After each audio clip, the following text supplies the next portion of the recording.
This episode from the life of Sherlock Holmes will be transmitted to our men and women overseas by short wave and through the worldwide facilities of the Armed Forces Radio Service. Petri Wine brings you Basil Rathbone and Nigel Bruce in the new adventures of Sherlock Holmes.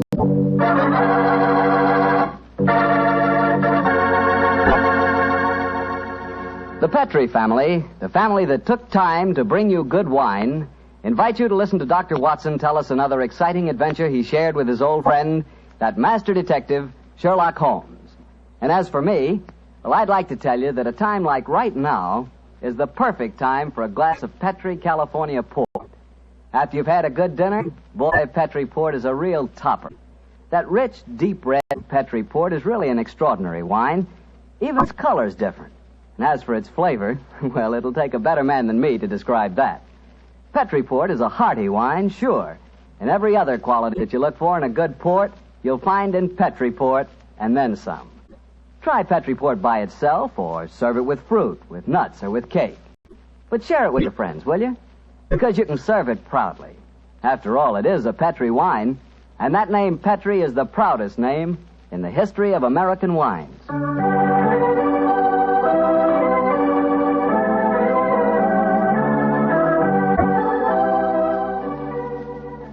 And now let's visit our old friend and host, Dr. Watson. Good evening, Mr. Bartell. Good evening, Doctor. Settle yourself down and get your pipe going. Thanks.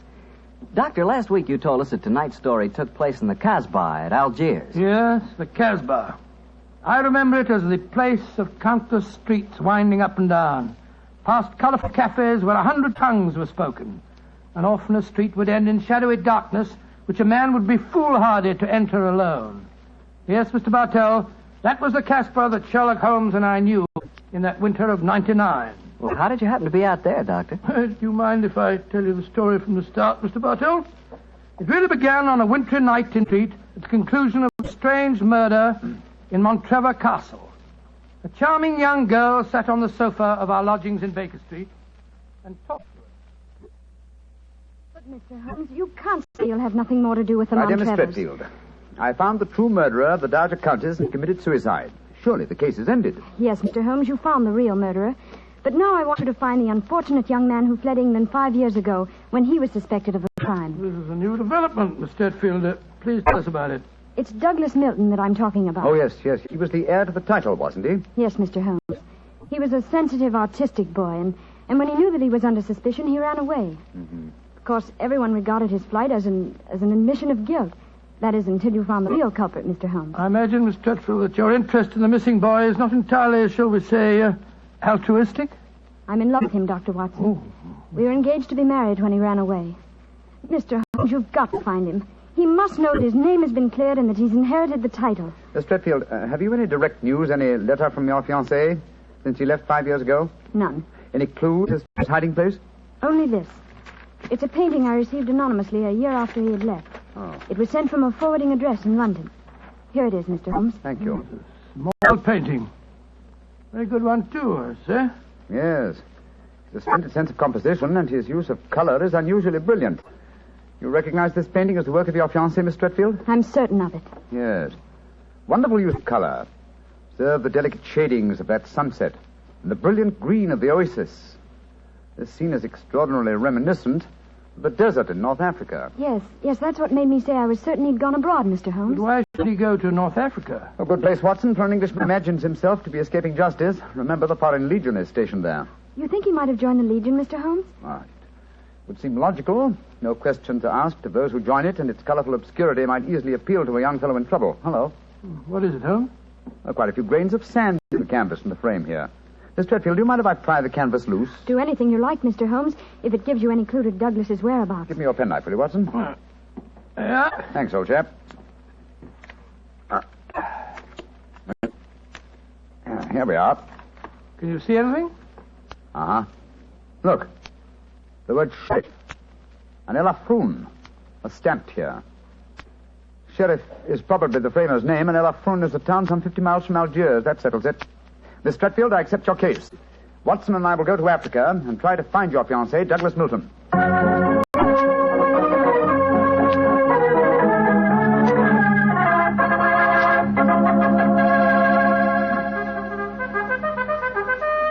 Monsieur Sherlock Holmes and Dr. Watson. I have heard of you so often, but I never thought I should see you here at the headquarters of the Foreign Legion.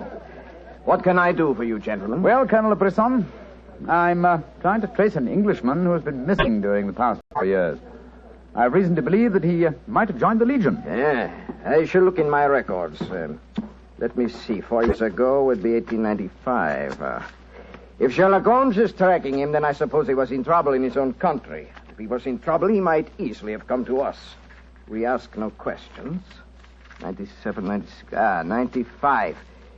In that year, 3 young Englishmen joined us. One of them died of dysentery 2 years ago in Sidi Raji. One of them deserted 18 months ago, and we have been unable to trace him. The third is my adjutant who brought you into my office just now. And he is, I would say, about 3 inches shorter than Douglas Milton, and men do not shrink the Foreign Legion, eh, Colonel? They do not, Monsieur Holmes. And the fellow who deserted must be our man. Unless it's the one who died of dysentery. Colonel de Brisson, how would you advise us to set about trying to find a deserter? Monsieur Holmes, there's only one place in Algeria where a man can hide from the Foreign Legion and remain hidden. Oh, and what's that place? The Casbah in Algiers. Then that's our destination, Watson. Be very careful, please, gentlemen. The Casbah is a place where the law is exiled. The police have no jurisdiction there. The only rule is that of strength, violence, and trickery. We shall be very cautious, I assure you. Goodbye, Colonel de Brisson, and thank you for your help.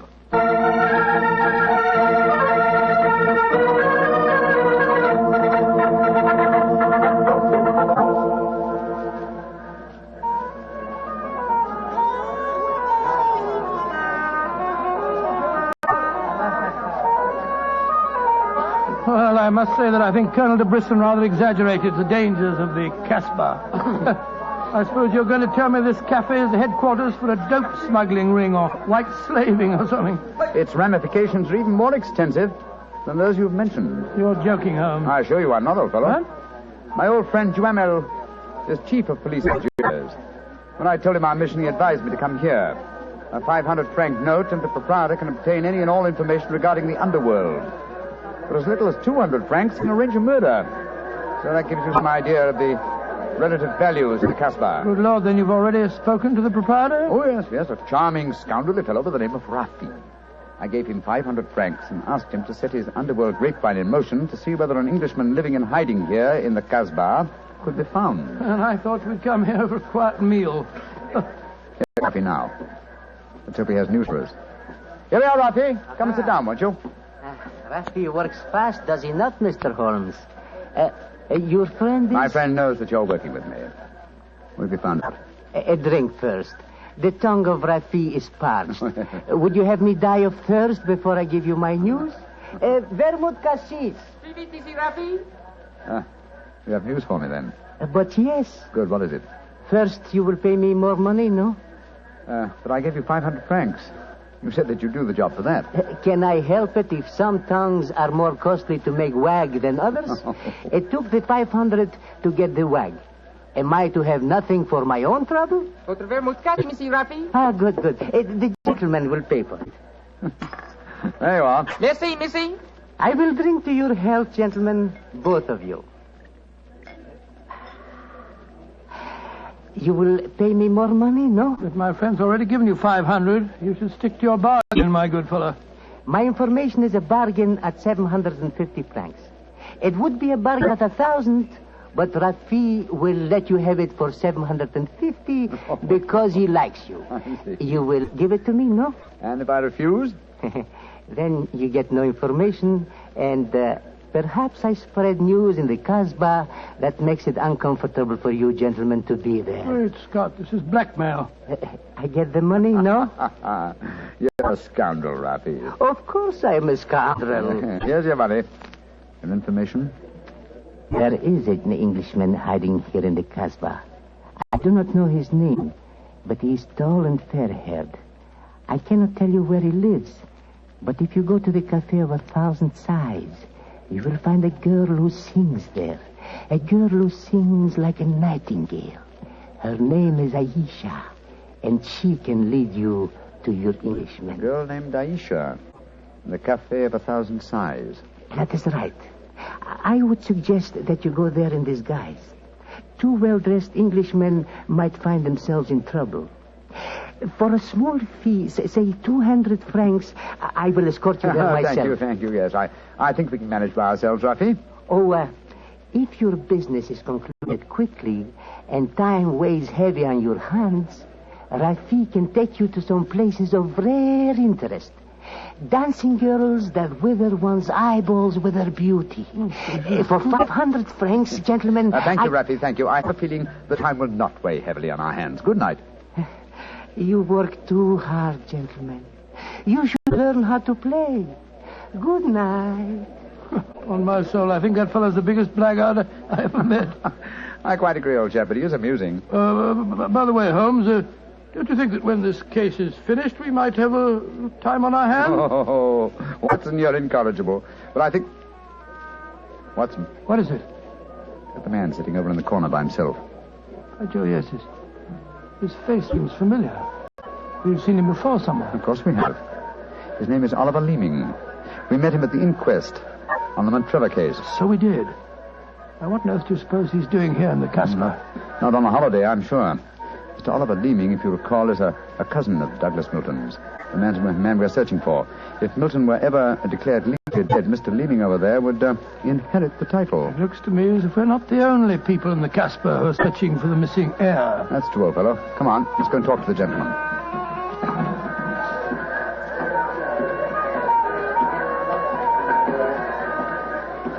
Mr. Oliver Leeming, how very odd to meet you here. Well. Sherlock Holmes and Dr. Watson, won't you sit down? Thank you. Well, it's a small place, isn't it? Or has somebody said that before? I wondered if you'd spot me over here in the corner. Oh, you saw Sam. Of course. You seem to be in such deep conversation with that scoundrel Rafi. I didn't like to disturb you. Very considerate of you, I'm sure. Why are you here, Mr. Leeming? Oh, I'm making a business trip. This is my day off. As I recall it, you're in the publishing business. Correct.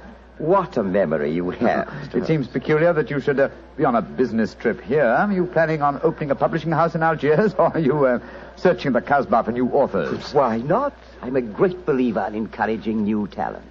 Mr. Leeming, why don't you admit that you're here for the express purpose of trying to find your cousin, Douglas Milton?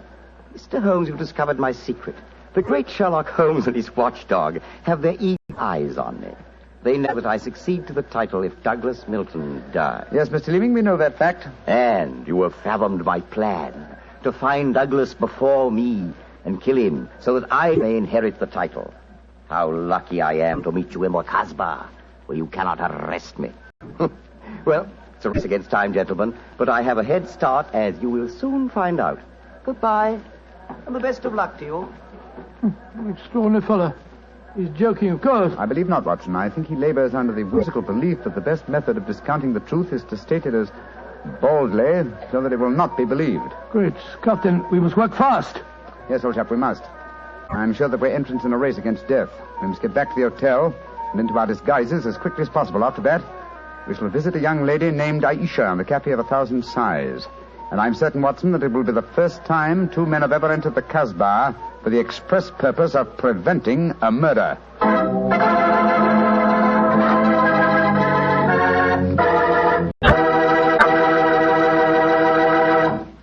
We'll hear the rest of Dr. Watson's story in just about a second, which gives me time to remind you that if you like the flavor of big, plump, juicy Muscat grapes, you'll love the flavor of Petri California Muscatel. What a wine. Petri Muscatel is the perfect after-dinner wine. It looks good, smells better than it looks, and when it comes to the taste department, well, you never tasted anything like it. For a really good wine, remember first Petri, then Muscatel. Petri Muscatel. Well, Doctor, I can hardly wait to hear what happened next. You, Sherlock Holmes, went back to the hotel, I suppose. Yes, Mr. Martell. Holmes quickly adopted the disguise of an Arab guide, while I assumed the role of a tourist. And we started off on our search. Outside the Cafe of 1,000 Sighs, we met with a rude shock. Good Lord. It's the fellow we met in the cafe. Yes, Oliver Leeming, with a knife between his shoulders. He's dead, Holmes. Shouldn't we get into touch with the police? What can they do? Remember, there is no law on the Casbah. In any case, this man is beyond our help. Our job is to protect the living. Come on, old fellow. Let's go to the Cafe of 1,000 Sighs and find this girl, Aisha.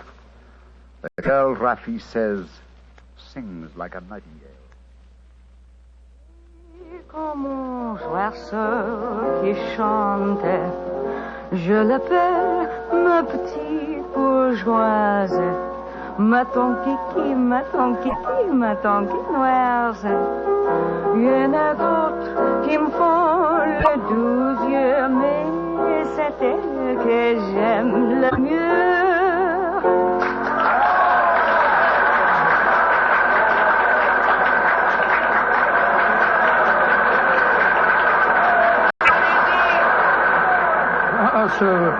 So that's the girl, Aisha. She's very beautiful. Don't forget our role of tourist and guide, old chap. Master, would wish to meet this Aisha? Very much indeed. I will see if it can be arranged, Master. Wait here for me, Watson. I'll see what I can do. Right you are, Holmes. Be careful now.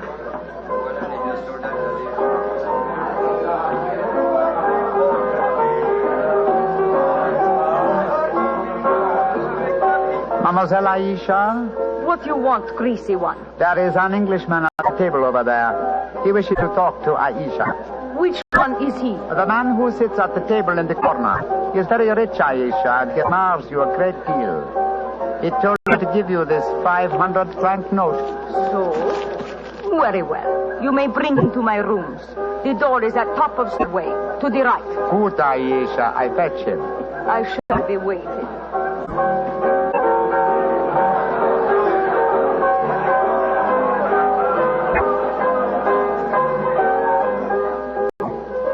Aisha will see you, Master. Follow me, please. Oh, very well. I hope you know that you're going to handle this, Holmes. Don't worry, Watson. In this case, I think honesty will be the best policy. Well, I'm not so sure. This place is a thieves' kitchen if ever I saw one. You better be careful. First door to the right at the top of the stairs. This is it. Come in. Oh, come and sit over here, Mr. Englishman. Greasy one, you may leave us. Mademoiselle, I may as well tell you at once that I am not an Arab guide. My name is Sherlock Holmes. What do you want with me? Why you trick your way in here? Don't be frightened, mademoiselle. I can explain our mission in a very few words. My friend and I have come in search of an Englishman by the name of Douglas Milton. We have good news for him. What make you think I might know of him? A gentleman by the name of Rafi suggested that you might. What is your good news for this Englishman? That he has been cleared of suspicion of murder and that he is the rightful Earl of Montrevor. That means when he knows this, he will leave the Casbah and return to his country? Naturally, madame. I do not know this man. I have never heard of him. Here is your 500 francs. Goodbye. Not so fast, Aisha, mon petit chou. I've been listening from behind these curtains. Gentlemen, allow me to introduce myself. My name is Douglas Milton. Douglas Milton, we found you at last. It gives me infinite pleasure to have succeeded in my mission. How do you do, sir? Oh, this is very exciting. Yes, I think the occasion calls for a drink. What will it be, gentlemen? Well, I think a glass of port would be very nice, sir. Yes, it would be the most appropriate for toasting the new Earl of Montrevor. Splendid, splendid. Aisha, 10 glasses and a bottle of port and some creme de menthe for me. You are not going to England. I will never let you leave me. Oh, stop being so melodramatic, Aisha. Please bring 2 bottles and some glasses. Very well. I am sorry. Mr. Holmes, I can't tell you how I appreciate your trouble in coming all this way to find me. Well, I must tell you at once, there's one problem that makes it difficult for me to leave this country. You see, I deserted from the Foreign Legion. Yes, we know that, my boy. In fact, that's how we first got onto your trail. I shouldn't let that fact worry you, Mr. Milton. I'm certain the British consul in Algiers can arrange to have any charges dropped against a peer of the realm. Oh, well, I never thought of that. Here are the bottles. You must excuse the glasses, gentlemen. Tumblers are hardly correct, I suppose, but... Well, they won't spoil the flavor, I'm sure. 2 glasses of port and creme de menthe for me. Only 3 glasses, Aisha? Bring a glass for yourself. I do not wish to drink. And I insist that you do.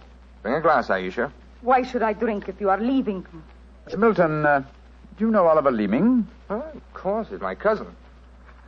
Yes, he came here half an hour ago and threatened me. Did you also know that he's lying dead in the street? Murdered? Well, yes, I did. If we went in the Casbah, I wouldn't tell you this, but Aisha stabbed him. She followed him when he left here. He killed him and then slipped back just in time to sing us a few moments ago. Oh, you needn't look so shocked, Dr. Watson. Life is cheap in the Casbah, and Aisha is a girl of violent passions. Come on, let's drink. A toast to the new Earl of Montrevor. Oh, excuse me, sir. You took the wrong glass. You were drinking my port. Oh, silly mistake. I can't bear port. Very English of me, I'm afraid, but, well, After all these years, I don't feel particularly English. In fact, I'll probably find it very hard to adjust myself to the old life when I go back. Or perhaps I should say, if I go back. Since you feel that way about it, Mr. Milton, why go? You can claim the title and the revenues of the estate without leaving Algeria. You could stay here and live on the income. I didn't realize that would be possible. You sure I could do that? Oh, yes, I'm quite certain of it. But if you doubt my word, I suggest we all adjourn to the British consulate in Algiers. They can put you straight on the matter. That's a good idea. Let's go over there at once. Now I've been listening to you, my friend. You're planning to leave me. Once you go from the castle, I'll never see you again. Put down that knife, Aisha. I will not let you go. You belong to me. If you try to leave me now, I will kill you. Put down that knife, Aisha. You've done enough damage for one night. Put it down, you fool. Put it down. Let me go. Let me go. She twisted the knife on herself as she fell. Holmes, help me turn her over. She's dead, Mr. Milton. Poor Aisha. It's a bloody path that leads to the Montrevor title, sir. I suggest that we see that the poor girl's body is taken care of. And then go to the British consulate without any further delay.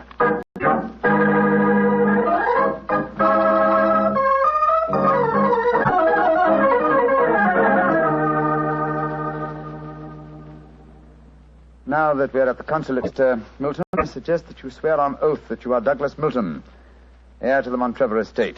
This gentleman is a commissioner of oaths. Then we can go in and see the consul. Very well. Now, raise your right hand, please, and repeat after me. I hereby solemnly swear that I am Douglas Milton, the missing heir to the Montrevor estate. I hereby swear that I am Douglas Milton, missing heir to the Montrevor estate. Thank you, sir. And now, if you'll sign the statement here, these gentlemen can witness it. There you are. Thank you, sir. And now, if you gentlemen will sign. Yes, certainly. Thank you, gentlemen. The document is now legal. Splendid. Now, let's go over and see the consul. Not yet, my friend. Watson, this man is not Douglas Milton. What the devil are you talking about? There is no law on the Casbah, sir, so you cannot be punished for the 2 murders you committed there. But now that your avarice has tempted you here to Algiers, where you've been foolish enough to sign a false statement, I think we can at least settle you very nicely for desertion, false impersonation, forgery, and perjury. Holmes, what do you mean? The story should be obvious, fellow. Oliver Leeming did track down the deserter. Recognition was uncertain after so many years, but at least it gave this gentleman the idea of impersonating the real Douglas Milton, a friend of his. You have a lively imagination, Mr. Holmes. The real Douglas Milton died of dysentery 2 years ago in Sidi El Raj. As soon as the idea of impersonating Milton was born, Leeming had to die. Your theories are very interesting, but you haven't a shred of proof. I say that I'm Douglas Milton. How are you going to prove otherwise? Very simply, my dear sir. Douglas Milton was a painter. A painter who excelled in the use of vivid colors. You, sir, suffer from the quite common malady of red-green color blindness. Less than an hour ago, you mistook a glass of port, which is red, for a glass of creme de menthe, which is green. I knew at once that you were an imposter. You're cleverer than I thought you were, Holmes. Goodbye. Here, come back. No, Watson. Don't go after him. But we can't let him escape, Holmes. Don't worry, old chap. He won't escape. I sent a message to Colonel DeBruce. If you go to the window, I think you'll find that the consulate is being watched. The Legion has a long memory for desertion. I don't think he'll get very far. They got him, Holmes. Shot him as he was trying to run away. A just death for him. He lived a life of violence and treachery, Watson. It's only fitting that he should die in the same manner.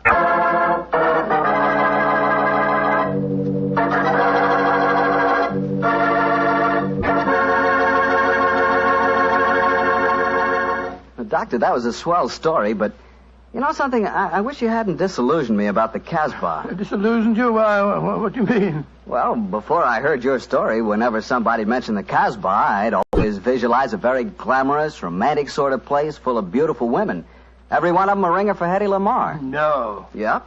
And I could just see myself, handsome, dashing, going up to one of those beautiful girls and whispering in my fine French accent, "Darling, you are sensational. You are lovely. Gorgeous. Tell me. Have you ever tried Petri wine? It's wonderful." Well, you must admit, Doctor, that is the truth. It is wonderful wine. It certainly ought to be. You're incorrigible. After all, winemaking has been the business of the Petri family ever since way back in the 1800s. For generations, the Petrie family has handed down from father to son, the fine art of turning luscious, sun-ripened grapes into fragrant, delicious wine. And don't forget, because the making of Petrie wine is a family affair, the letters P-E-T-R-I on a bottle of wine are the personal assurance of the Petrie family that every drop of wine in that bottle is good wine. So no matter what type wine you prefer, for any occasion, remember you can't go wrong with a Petrie wine because Petrie took time to bring you good wine. Well, Doctor, now I suppose you're ready to tell us about next week. Yes, and as soon as I have, I want you to meet a friend of mine. Friend? Yes, but first, Mr. Bartell, next week I'm going to tell you an adventure in which for once Holmes came off second best. An exciting story of high society and romance. I call it A Scandal in Bohemia. Boy, that sounds swell. And now what about your friend? Well, he's waiting at the microphone in San Francisco. He's Dr. Langley Porter, and he wants to tell us about something very important. Dr. Langley Porter. Thank you, Dr. Watson. Radio listeners, tonight in Italy there are thousands, many thousands, dying of cold and hunger. Babies, children, expectant mothers, old folks, dying for want of clothes, want of food. This organization, American Relief for Italy, appeals to you to search your homes for anything that can be made useful for starving, freezing men, women, children. Clothing, layettes for babies, diapers, shoes, food, surgical supplies, but above all, clothes, clean clothes, fit to wear. Take them to the nearest fire station. That your gifts will reach the Italians who need them, you may be sure. Americans of this organization will distribute the packages in Italy through the Italian Red Cross, the Catholic Relief Organization, the League of Italian Women, the Confederation of Italian Labor, and the Italian government. In California, rationing has gone. Christmas comes. There, in Italy, death is on the prowl. Radio listeners, lives can be saved. It's up to you. Thank you, Dr. Langley Porter. I know that our friends listening in will do all that they can to help the organization, American Relief for Italy. Tonight's Sherlock Holmes adventure is written by Dennis Green and Anthony Boucher and was suggested by an incident in the Sir Arthur Conan Doyle story, The Crooked Man. Music is by Dean Fossler.